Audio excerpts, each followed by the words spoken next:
Bismillahirrahmanirrahim. Welcome to this video on retail system and retail business. Consideration and requirements. Normally, an IT professional should know these things about a retail business because this is a very common thing in day-to-day life. Because you are daily, directly or indirectly using retail systems. So let's discuss few points related to retail. So it will give you sort of basic understanding about the retail. You will not become expert, but at least a starting point as a beginner, right? Okay, let's proceed. Today I will discuss different topics about retail, and I listed them as what is a retail business. Retail consists which ERP modules. Let's say, for example, if you have ERP systems, so which modules you need to be used with or for retail business. Key retail points to focus if you are going to implement or you are considering it in your company or in your business. Which points you have to consider. Okay, role of a POS. It's a very common subject these days. POS, point of sale. I will discuss what is the role of a POS, how it is, where it is used, why it is used, do we need it or we don't need it. Right? Okay, inventory. Inventory is very important for a POS or retail system. So these things I will be discussing these points and few additional inside these just to give an idea about a retail system. Okay, what is retail business? Retail business is if you see, it is B2C, business to consumer and customer, right? So selling to end consumer. So this is a point where when you will sell it, the buyer or purchaser will use it. End of the story, right? So at that point, selling is a retail business, right? So let's say, for example, if you are going to a retail shop, you are buying milk or something, biscuits or whatever. Now you are end user. You will be using. You are not further selling it. You will not buy from a retail and you will further sell it because it is already up to that price that you can't sell it further. Okay. Buying. Now, if you cannot sell while buying from a retail store, so now there are two businesses here.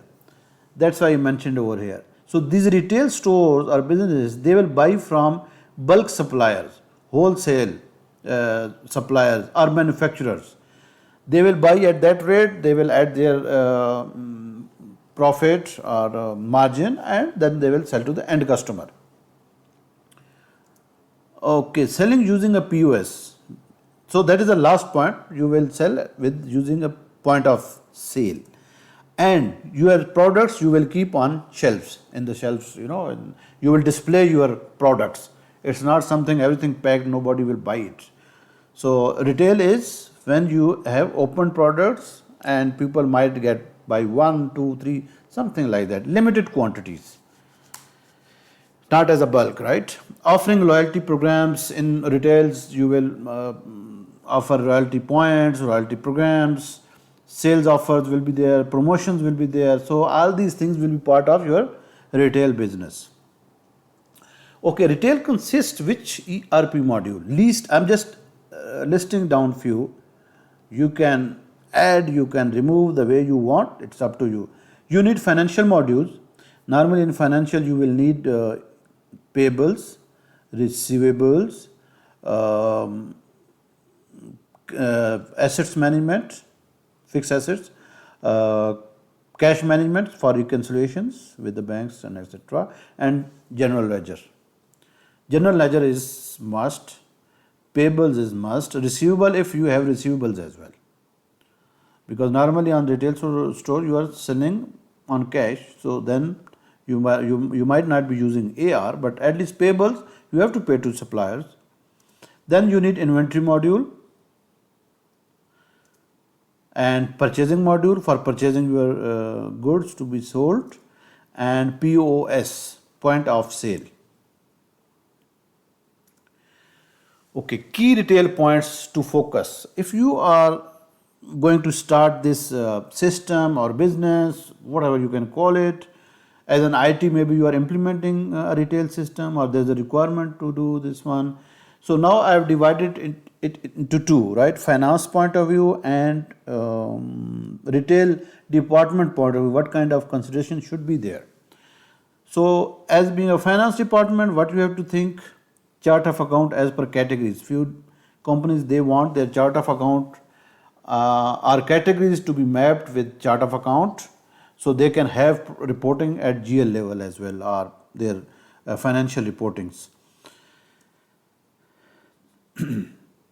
Accounting entries mapping, so you need to consider what kind of accounting entries will happen and their mapping as per your chart of account, as per your reporting, etc.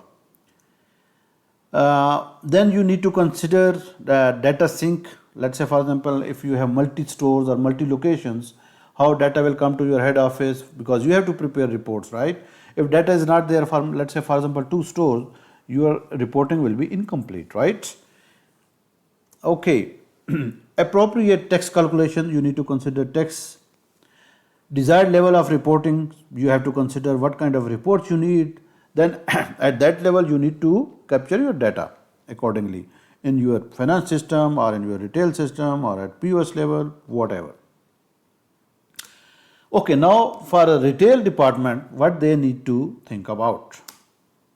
SKU, it is a coding structure of your product. So each product which you are going to sell, it need a SKU, like item code. So it will have certain structure which you can keep it over there.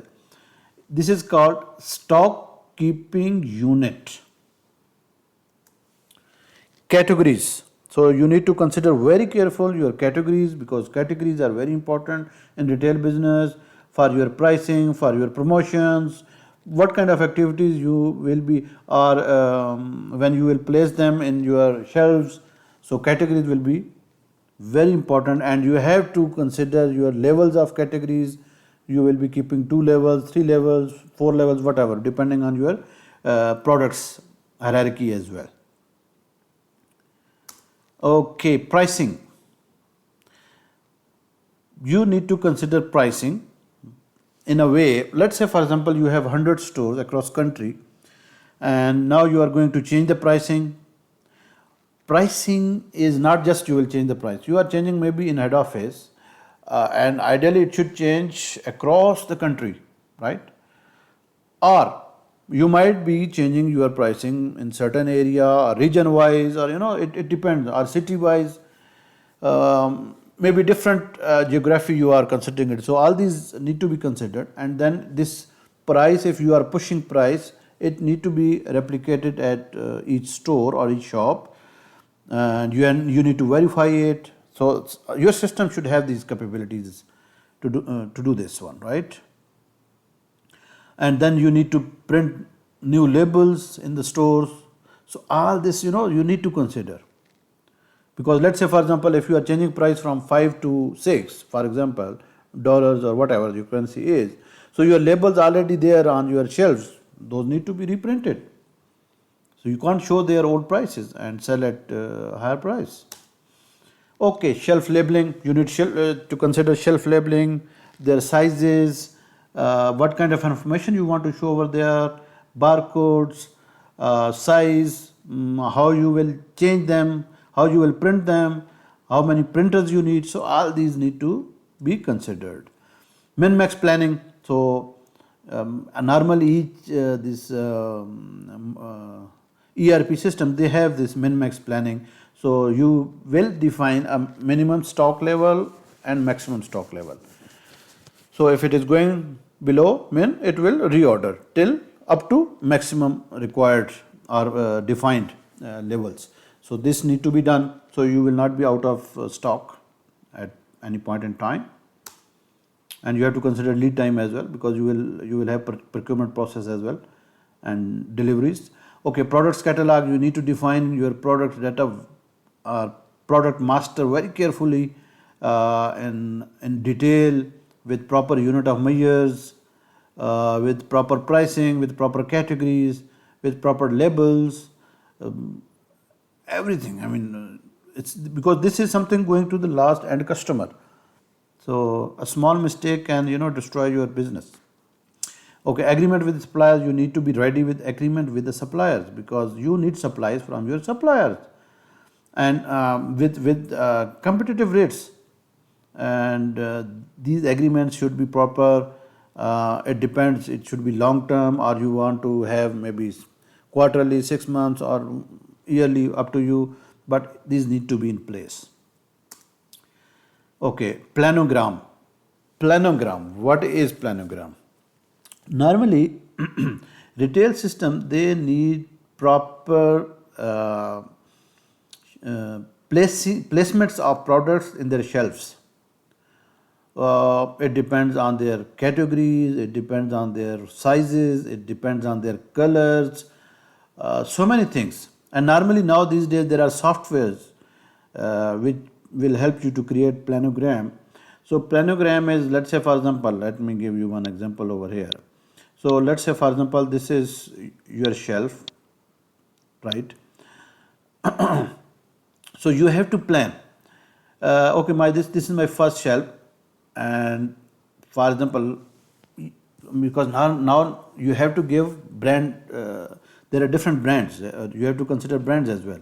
So how much space you want to give to them? Normally now these days, space is given to each brand per square foot, per square inch, or whatever.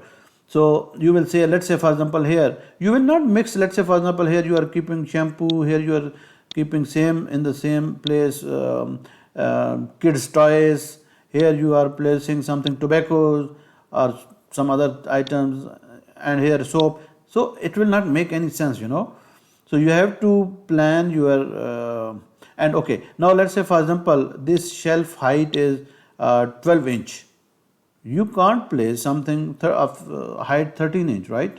So for 13 inch or more than 12 inches, you need a different shelf, right? Okay, now here you have to plan because you have to use that space. Space is important for you, and you have to show maximum products in the available space. So let's say for example here you will keep up to, because your height is this limited, right, to up to 12 inches for example in this case.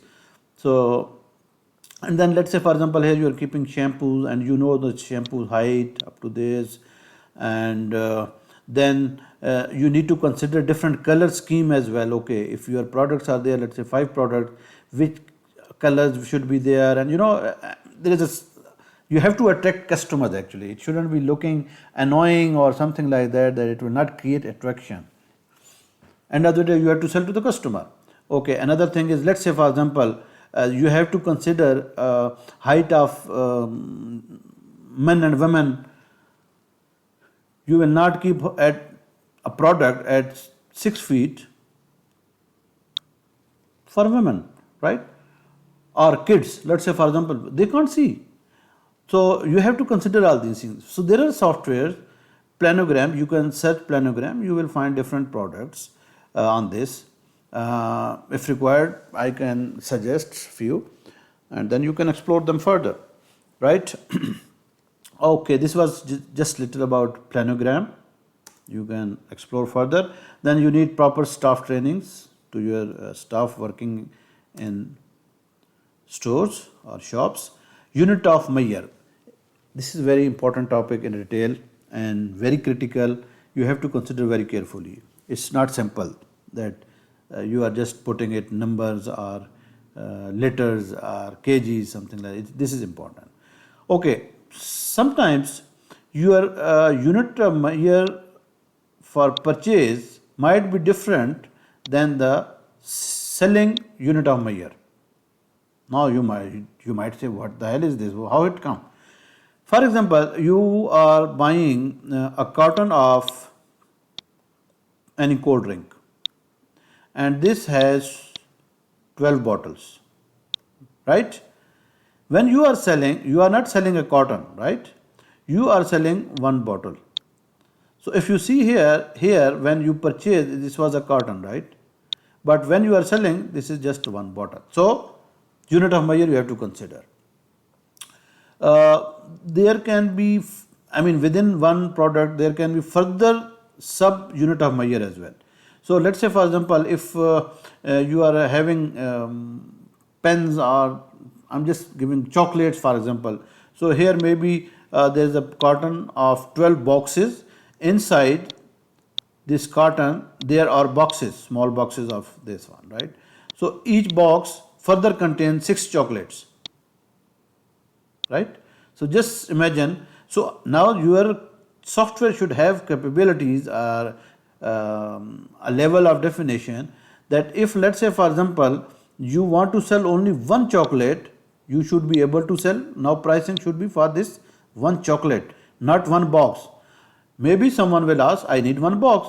So in that case, pricing will be different, because now you are selling full box. Maybe, individual will be different than this.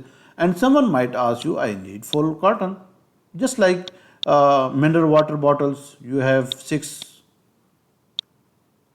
in each, and someone can ask 2, 1 or 6, etc. Right?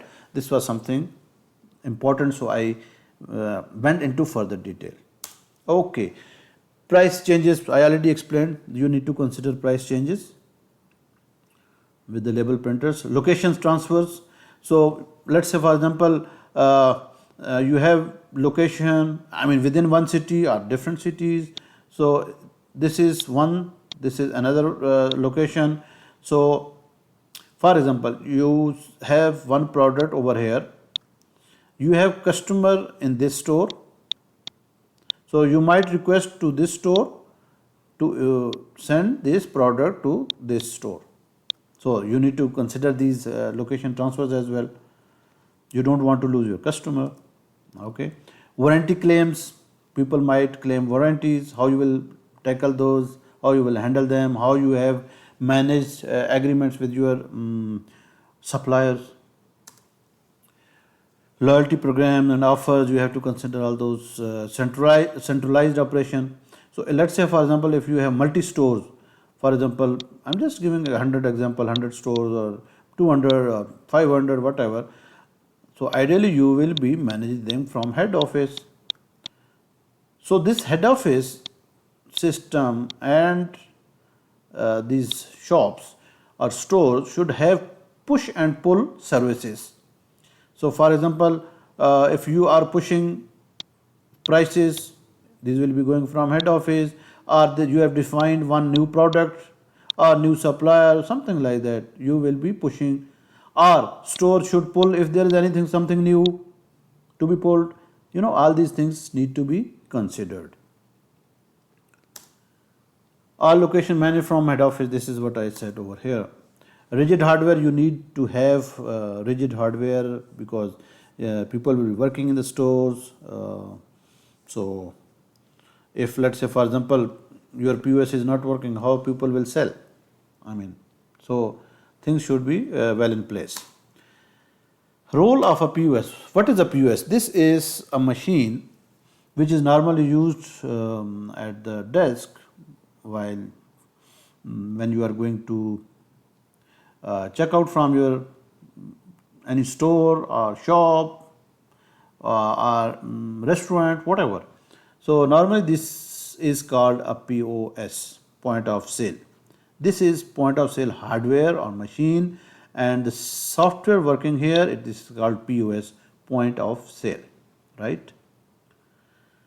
Okay, these are the labels. I just took one sample, and you need to consider, okay, what you need to print, what kind of information should be there, their labels, how you are going to place them on shelves. So there will be glue, there will be without glue, which printer you are going to use. Few printers will not allow you to use glued labels or papers. Their sizes, do you need A4 size, do you need small size, these different things need to be there. So this is what POS is. This is draw. Once you will process the payment, it will come out for changes. And although this is a keyboard, these are maybe these days a touch screen, so you might don't not needed this keyboard. This is barcode scanner. Different types of barcode scanners are available. It depends on nature of your products, your business, your counter, how what kind of hardware you can place over there. Okay, just something about POS hardware. Let me show you a list as well. I just prepared some list so you can have some sort of starting point. So this is a drawer. In this you will have different currency you can place over there. Currency or notes you can say. And this is normally this is a receipt printer and barcode printer, you need it there. It depends what kind of information you want to print. This is a barcode scanner. This is POS screen. It can be laptop, it can be desktop, it can be whatever. I mean, it depends on your again.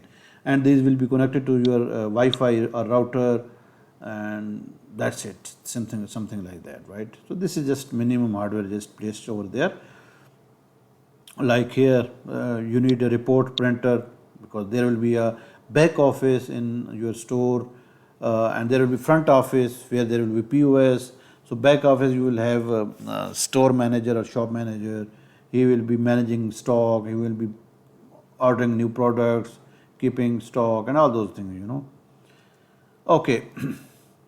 Inventories will be used for stock management. You will be for cost calculations, because in inventory you will be receiving the products, so you will be using FIFO or LIFO or average or whatever costing will be there. And then you need to define product catalogs management over there. SKU you will be defining in the inventory. Okay, good enough. I think now it will be boring for you for further discussing about this. So what I'm going to do in the next video, I'm planning to have a demo of Odoo POS. So I will be showing Odoo POS, how you can use it, how you can implement it very quickly. It will be very quick video itself as well, because it has a very nice POS, and we will be selling a couple of items and then we will process and things like that.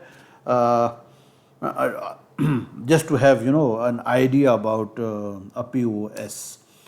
Okay, thank you very much, and please share your feedback in the comment section. And if any question is there, you can also ask in the questions, or you can email us as well. Thank you very much. Allah Hafiz.